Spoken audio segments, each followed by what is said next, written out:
শর্ত প্রযোজ্য। 1 নম্বর শর্ত কি? বড় করে বলেন কি? গালি দেওয়া, গালি দেওয়া, গালি দেওয়া।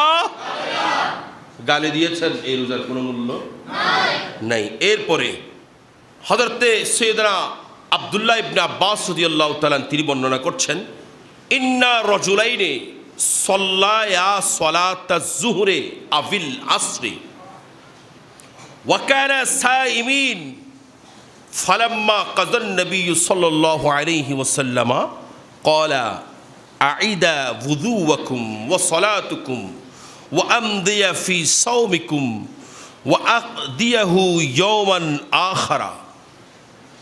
আমার রাসূলের দুজন সাহাবী জুহুরের কিংবা আসরের নামাজ আদায় করছেন যখন তারা রোজা অবস্থায়। এরা যখন সালাম ফিরালেন, আমার রাসূল ডাক দিলেন, বলে তোমরা আবার গিয়ে ওযু করে আসো এবং তোমাদের সালাত তোমরা আবার দুবারা পড়ো। ওয়া আমদিয়া ফি সাওমিকুম, এবং তোমরা এখন আপাতত রোজাটাকে কমপ্লিট করো। সবাই মনোযোগ, গুরুত্বপূর্ণ কথা। ওয়া আকদিয়াহু ইয়াওমান আখারা, এবং আরেকদিন এটার কজা করে দিও। ইনারা ওযু করলেন, আবার ওযু করে নামাজ পড়লেন। নামাজ পড়ে ইনারা এবার রাসূলের দরবারে এসেছেন, রাসূলের সামনে এসেছেন, ইয়া রাসূলুল্লাহ, কি কারণে আমরা এই কাজটা করলাম, আপনি আমাদেরকে কেন এই কাজটা করালেন এটা আমাদের জানতে হবে, কারণ নাইলে আমরা এখান থেকে শুধরাতে পারবো না।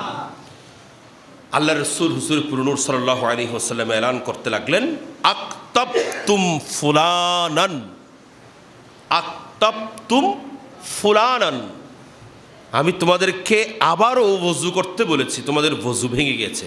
কেন? কারণ তোমরা অমুক ব্যক্তির গীবত করেছো। তারপর ওয়া সালাতিকুম, তোমাকে আবার নামাজ পড়তে বলেছি, কারণ তোমার সালাত নষ্ট হয়ে গেছে। কেন? যেহেতু ওযু নাই, নামাজও তো তাই, নামাজও বরবাদ। এর হলে আপনি যদি রোজা অবস্থায় থাকেন, যদি কোন রোজাদার এত কষ্ট করে সকাল থেকে সন্ধ্যা রোজা রেখেছেন, কিন্তু জবান দিয়ে হরহাম তো নাই, কিস্ত হয়তো যে আরেকজনের গীবত শুরু করে দিই।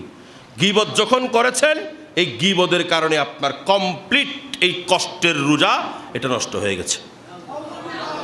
আল্লাহ বলতেছেন যে যে ব্যক্তি রোজা রাখলো সেই ব্যক্তির পুরস্কার আমি আল্লাহ নিজ হাতে দান করব।